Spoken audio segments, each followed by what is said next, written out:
There we go. Get your eye in the middle of it. Yep. All right.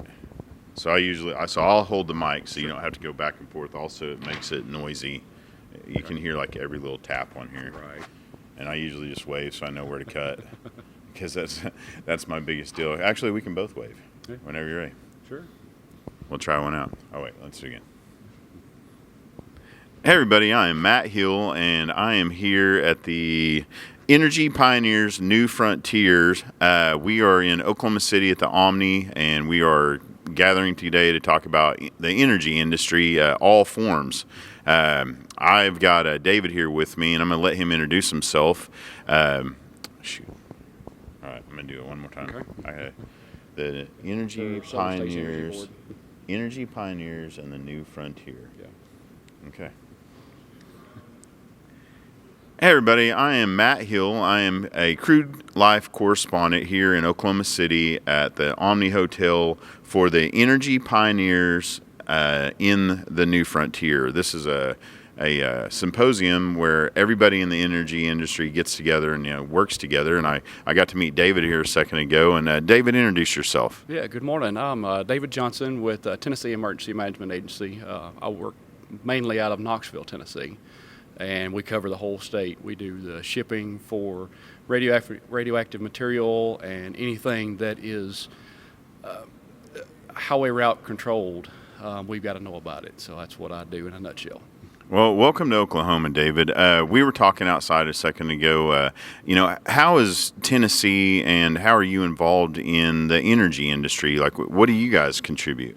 Well, of course, we've got Oak Ridge National Laboratory there in East Tennessee, and they are doing a lot of research and development with universities and with state partners and with our transportation corridor there to help enhance and clean up and distribute what energy needs to go to different places.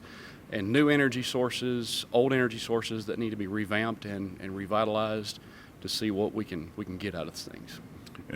We in oil and gas understand just how much our entire society relies on energy. So nuclear energy, which you guys produce there in Tennessee, we don't really have yet. But what do you have to tell somebody like out there, like, hey, this is a clean energy source as well that we could all look at in a different light?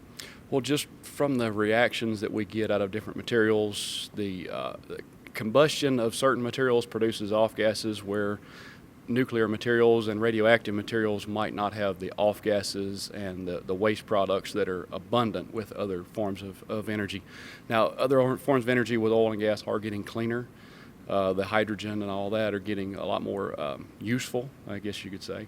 But everything keeps getting cleaner. If we experiment and we integrate everything together, we can work together as a multi-agency and multi-resource type of energy to get those, but we're really looking to expand and research what we're using.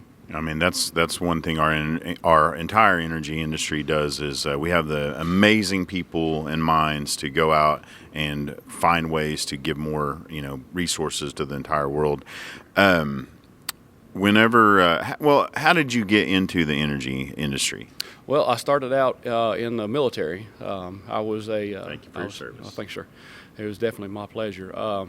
Back in '95, I started out with being a bomb loader, actually, on F-16s and A-10s with the actual silver bombs, and started with that, and actually enjoyed learning about the fission and fusion process. So that that sparked me. So I went back to school and got my degrees and became, I don't want to say an expert, but a subject matter knowledge person for that kind of thing. And then once I became over in Tennessee Emergency Management, just that came out and it sparked another interest, and the position was available, so I jumped on it. So when you say spark, you mean your superpowers got started near those weapons, and then now you have to stay near nuclear facilities to get recharged every day. I get it. Absolutely, absolutely. You have to stay in the fight and learn more about it every day because it changes, and it's just like adding new elements every day. So we've got to keep to keep learning. What's something you can tell everybody out there that what do you think the future of your industry holds? Do you think it's going to continue to grow, and just the education, I guess, involved in letting people know it's a safe? Education is what I try to do every day. Even just going to the coffee shop, going to sit down with folks that might not understand what we do, and sometimes I'll wear a shirt with the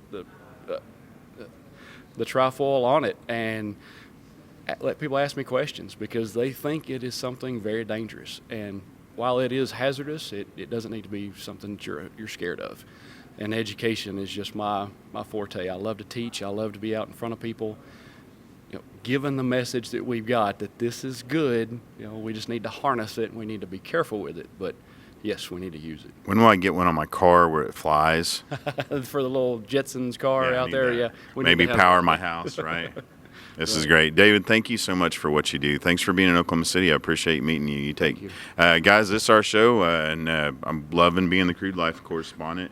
How do they get a hold of you, David? How do they get a hold of Tennessee Emergency Management? We're actually at tn.gov. tn.gov Is our website, and they can always reach me at david.johnson@tn.gov. And we're always available. We're based out of Nashville, Tennessee, but we've got folks from Memphis to Mountain City. So nice. We're all over the state. I got to go visit there. That's it, everybody. See you soon. Take care. God bless. Bye-bye. That's it. Appreciate it. Isn't that fun? I love getting the education out there. Yeah.